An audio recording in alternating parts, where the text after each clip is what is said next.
Donald Trump is once again dominating headlines, this time sending shockwaves through the global economy. In a move that has sharply intensified tensions between the US and Europe, he has imposed a steep 25% tariff on European car imports. Announced just days ago, his administration is framing the decision as a necessary measure to address what they claim are long-standing trade disparities. However, the reaction from Europe has been swift and forceful. The European Union is refusing to back down, with many viewing the situation as an all-out trade confrontation. In retaliation, the EU has introduced its own tariffs aimed at striking a major blow to the US economy.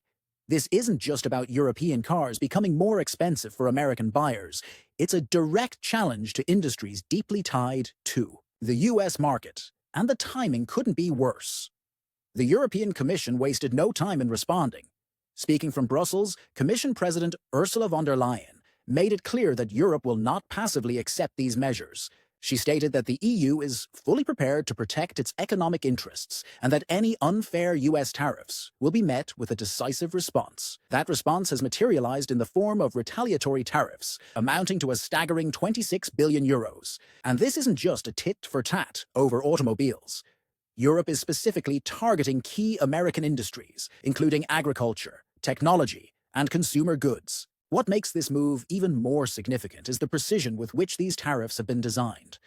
Rather than broad economic measures, the EU has opted for carefully calculated political strikes, targeting goods produced in Republican stronghold states, directly challenging Trump's core base of support. Soybeans from Louisiana, where House Speaker Mike Johnson holds significant political influence, are now subject to steep new duties. Meanwhile, beef and poultry from Kansas and Nebraska, along with agricultural exports from Alabama, Georgia, and Virginia, have been caught in the crosshairs.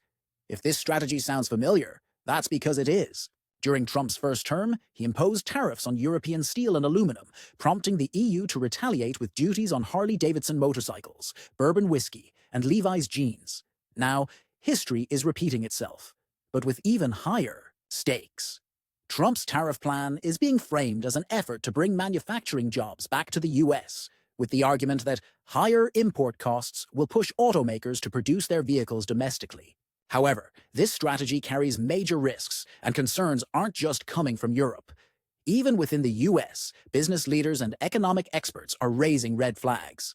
The American Chamber of Commerce to the EU issued a statement urging both sides to de-escalate before serious damage is done.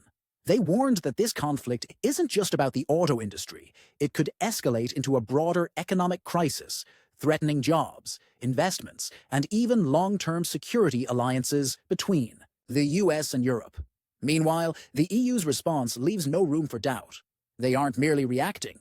They are preparing for a prolonged economic standoff, doubling down with additional trade measures to counter Trump's tariffs. The European Commission is reinstating trade restrictions that were initially imposed during Trump's first term, but later suspended under Biden. These measures are set to take effect on April 1st, followed by an even larger wave of tariffs on April 13th, which will target an additional $19.6 billion in American exports. The pressing question now is, who will feel the impact first? For starters, the US auto industry is bracing for turbulence. American car manufacturers are heavily dependent on European parts and materials, from advanced German transmissions to precisely engineered Italian components. While Trump's aim is to boost domestic manufacturing, the reality is that automakers cannot simply replace these critical parts overnight. The new tariffs could drive up production costs, create delays, and ultimately lead to higher car prices for American consumers. And this is only the beginning. Across the Atlantic, European leaders are carefully weighing their next steps. The EU is already looking to diversify its trade relationships, with China and other Asian economies emerging as potential long-term partners. If Europe strengthens its economic ties with China, it could significantly reshape global trade patterns, potentially leaving the US at a disadvantage. Another sector feeling the pressure is energy. The US has been a key supplier of liquefied natural gas, LNG, to Europe, with demand steadily growing.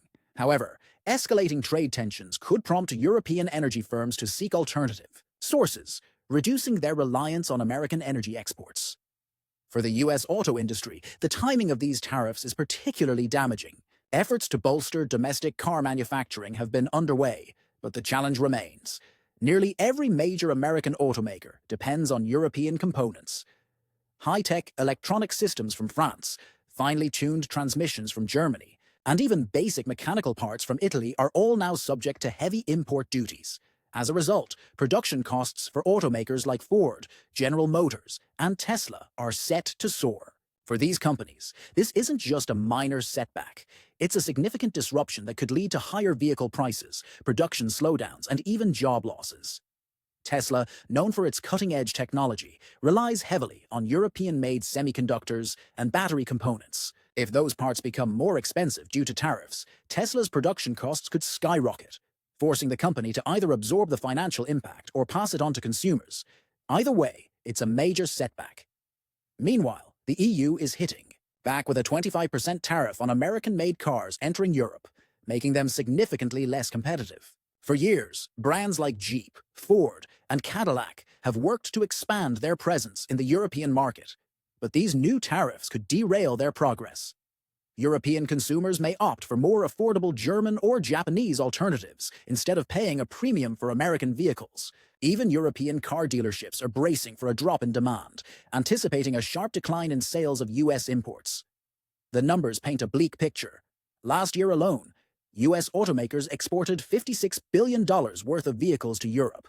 With a 25% tariff now in place, sales could plummet, leading to factory slowdowns, revenue losses, and potential job cuts. The hardest-hit manufacturers will likely be those specializing in SUVs and trucks, which already struggle to compete in Europe due to stricter emissions regulations and higher fuel costs.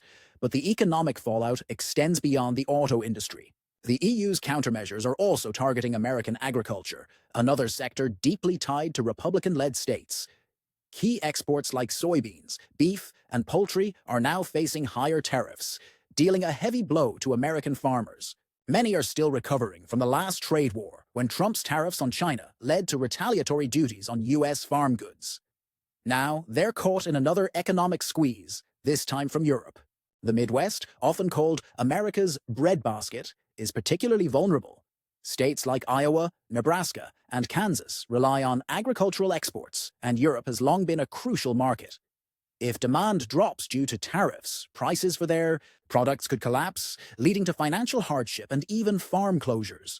Many of these farmers were strong Trump supporters in past elections, but if their livelihoods are at risk, that loyalty could waver. Major agricultural companies such as Cargill, Tyson Foods, and Archer Daniels Midland are scrambling to respond. Some are exploring new export markets, but shifting supply chains is easier said than done. Trade deals take time to renegotiate, and in the short term, there may not be enough alternative buyers to offset the losses. The ripple effects don't stop there. American companies that manufacture agricultural machinery, like John Deere and Caterpillar, could also suffer. If farmers reduce spending due to declining profits, these companies could see falling sales, leading to factory closures and layoffs that ripple across the industry. Across the Atlantic, European manufacturers aren't immune to the fallout either. The EU's auto industry is deeply connected to the US market, with many European automakers building cars in America for export back to Europe. BMW, for example, produces a large share of its SUVs in South Carolina, while Mercedes-Benz has a major manufacturing plant in Alabama. If tariffs make these operations too costly, companies may be forced to scale back US investments, triggering job losses on both sides of the ocean. At the same time, European steel manufacturers are preparing for potential financial setbacks, adding another layer of uncertainty to an already volatile trade conflict.